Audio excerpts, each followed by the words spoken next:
The Butcher of Ark, Chapter 10, The Fall. For a moment I saw nothing. Then my view cleared up and I felt how the fire filled my veins. With one eye, I saw reality.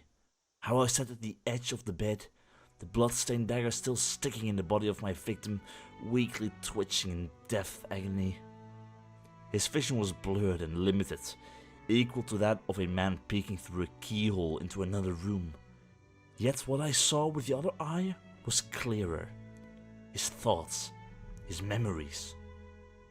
I saw a corridor which was covered with red carpets. It was the corridor I had just passed to get to Mituminiel's room. From his room I heard sobs. I took a step towards him and heard a voice from nowhere. It was hard, cold, and without love. "You are useless." I felt that it belonged to Mituminiel's father, who had just died a short while ago. I went along. The sobs grew louder and mingled with screams. A jolt went through the spectral version of myself and threw me into another memory. I saw him, 17 winters old, sitting at a large table covered with all sorts of dishes. He had lowered his head. At the other end of the table sat his father, whose face seemed familiar to me. A woman was sitting at his side, whose eyes looked dreamily and impassively into the void. "This world is no place for weaklings. Why don't you understand?" "I do, father." Mituminiel's voice was monotonous. "Apparently you don't, or you would not behave like a damned fishwife." The image turned black, and I was back in the hallway. The cries now began to multiply. I took one more step towards his room. One more, and another, and then a new memory. This time I saw Mituminiel standing at a door with his back turned towards it. He seemed to be listening. A man and a woman were shouting at each other behind the door, the man furiously and the woman pleadingly. The male voice belonged to Mituminiel's father.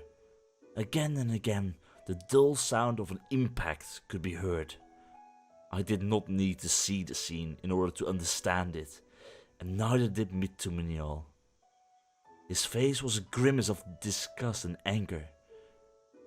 He despised him for what he did to his mother. He despised him for his deeds.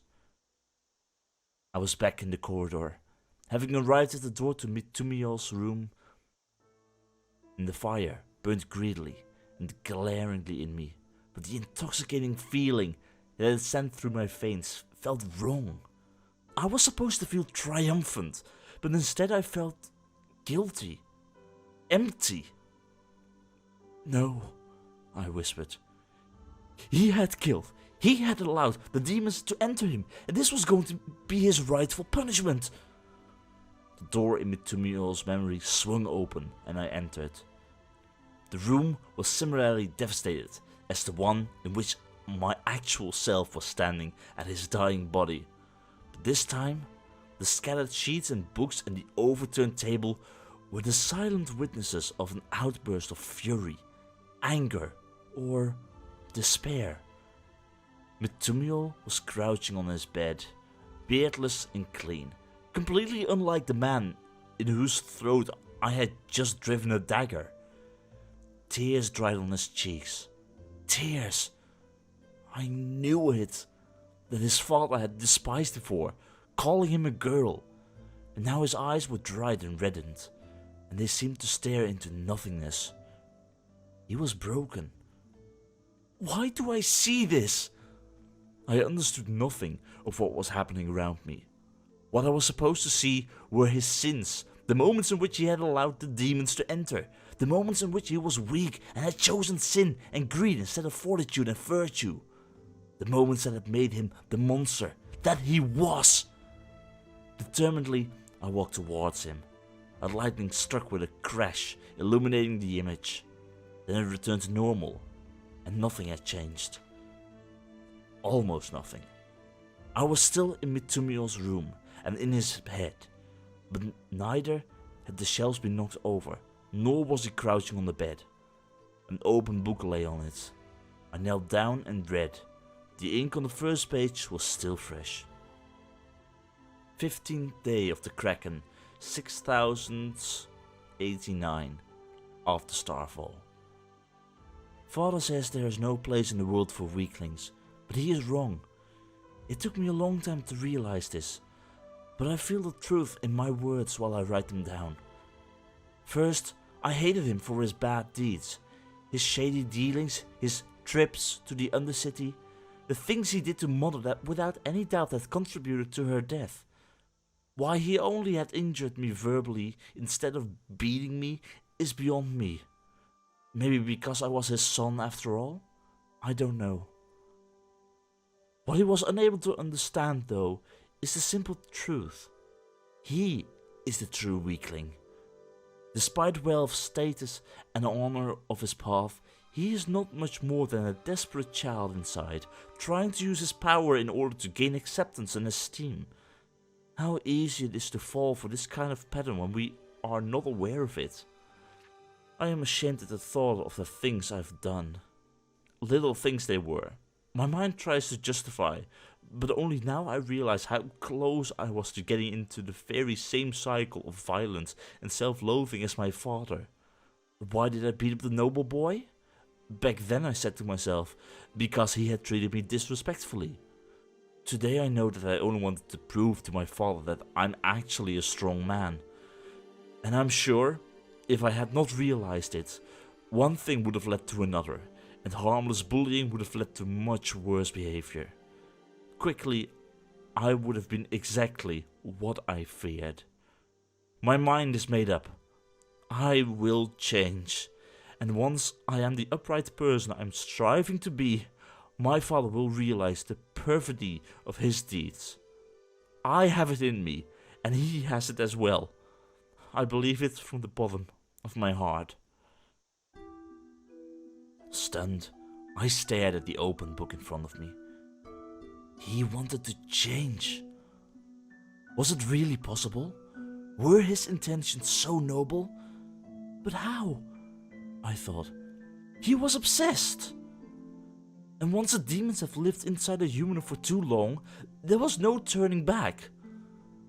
A luring uneasiness rose inside of me, and with horror, I realized that it was familiar to me.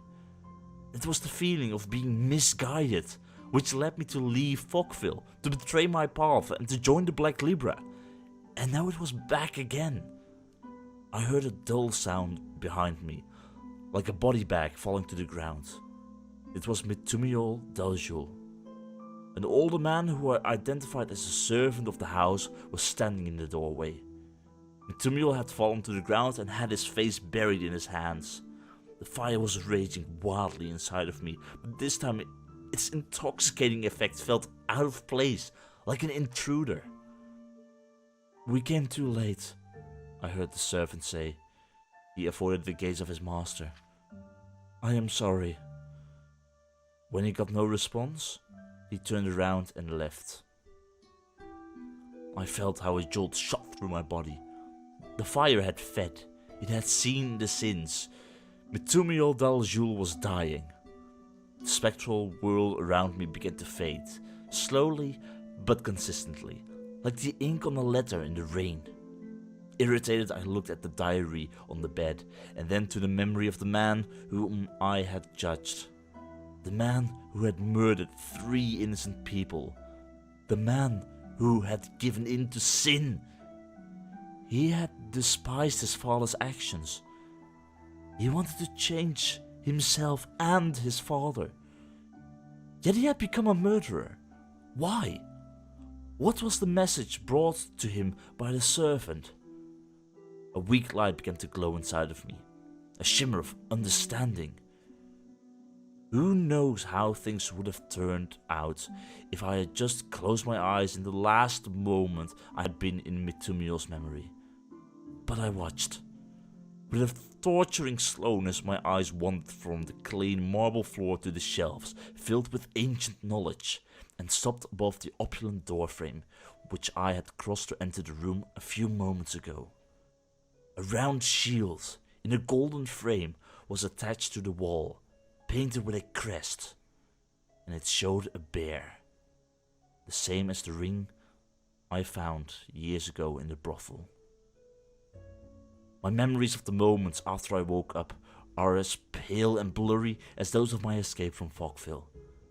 I clearly remember, however, that I stood up from the bed with slow, calm movements which an outside observer might have misunderstood as a sign of serenity, or, in light of the act I had just committed, as a sign of cold-bloodedness. Metumiel Daljul was dead. I did not have to look at him anymore to know it. My heart pounded wildly in my chest, intoxicated by the nectar of his sins, yet I felt cold. I do not remember my escape from the building anymore. When I approached the city gate, I could still smell the smoke of the fire I had set. The gate was closed, but there was light in the guardhouse. I had no idea how to explain to the guards why I wanted to leave the city at such a late hour, but I did not have to. In case of necessity, if it were the only way to gain distance, I would simply turn the gate and all guards into ash. Again, I felt this paralyzing fear in my stomach. Only this time, there was no way out. I had been following a lie from the beginning to the end. There were no demons taking possession of people. There were no sins, no corruption. There were only cause and effect. I myself had sealed young Daljul's fate by killing his father in the brothel. He wanted to change. My eyes were burning, my limbs were hurting. My thoughts were not in harmony with the fire anymore. It felt the dissonance and punished me for it. Go back. I heard its voice speaking to me from the blaze. Go back and do what you're meant to do. Yet I ignored it. My fist was firmly clenched around my dagger as I walked towards the gatehouse. I saw the shadow of a man flicker. The small building was separated from outsiders by bars. I swallowed, prepared myself for speaking, and I halted. I knew the face that looked at me through the window, and I knew the smile luring on his lips.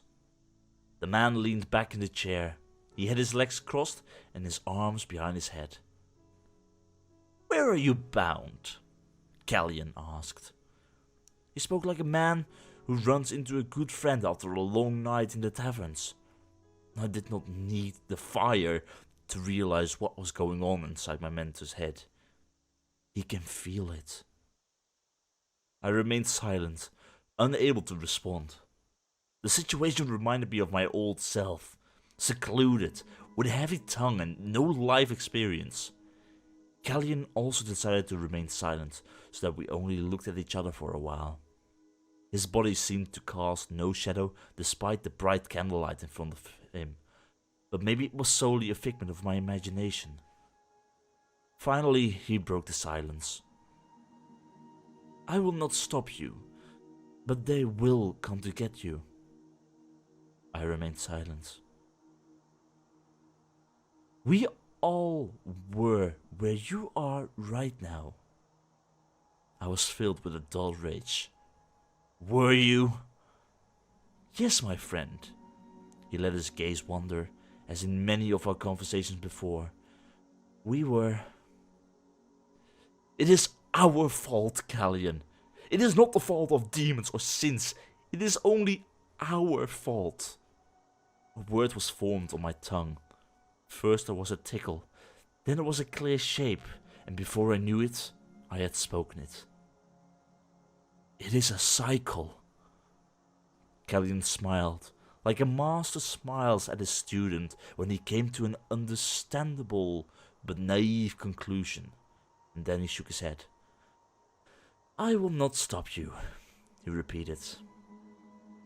"One day you will make a decision, and I hope it will be the right one."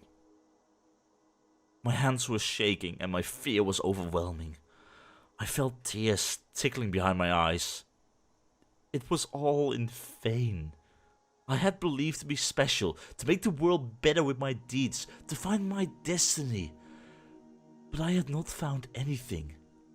I had joined a group of lunatics who make themselves judge over life and death with wild magic and unholy rituals. Open the gate.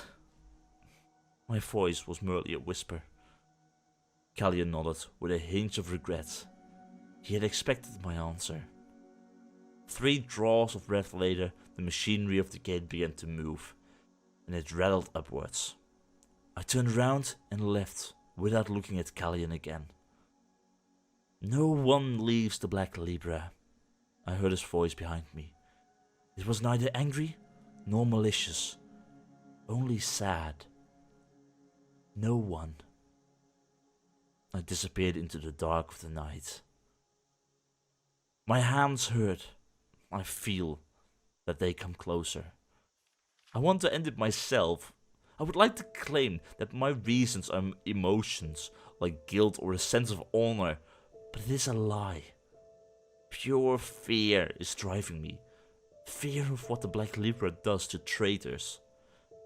The place where I began writing this transcript will be the place where I will leave this world. Was it fate that my life was going to end here? The fact that I am hiding in an old, abandoned trading post in the middle of a forest makes this conclusion likely. I was not aware of the irony of my fate before I woke up between these cold stone walls yesterday morning. I had wandered all night, and I remembered a strange figure walking 30 arms length in front of me at all times. I followed it. Shortly before I found the clearing, she turned towards me a last time and smiled at me. The adornment in her hair sounded like wind chimes from Kilei. Then she disappeared, like she had never been there. I wish I had more meaningful words to end this transcript, but I don't. As I have mentioned before, it is meant to be an account, nothing more. An account of what made J.L. Tennyson, the Nameless One, into the Butcher of Ark. I am so tired that my eyes are filled with tears and my hands are shaking in anticipation of what I am about to do. Several dozen people died by my blade, yet I am too cowardly when it comes to taking my own life. I have a final plea to you.